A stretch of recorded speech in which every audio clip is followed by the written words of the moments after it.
Asroriga shunaqa 3 tali kalaskani mana bu nasatkalarni qanaqa almashtiradi, qaysi birini qanaqa vaziyatlarda ishlatish kerak?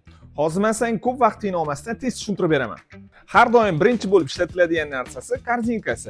Korzinkasini ishlatish muddati 9 oyligigacha ishlatasizlar, tug'ilganidan boshlab. Buni o'rnatib qo'yish juda ham oson.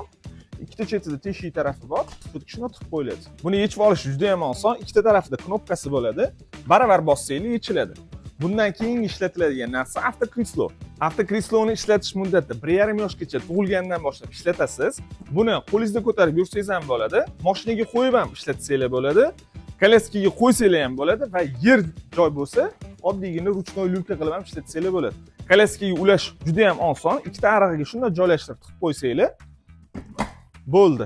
Faqatgina sizlardan kutiladigan narsa bu oldi tarafga qarab turadi, ruchka tarafga. Kolyaskamizning 3-blokiga ham yetib keldik. Farzandingiz yurishni boshlagandan 3 yoshgacha ishlatiladi. Ya'ni 1 yoshdan 3 yoshgacha. Buni o'rnatib qo'yish juda ham oson.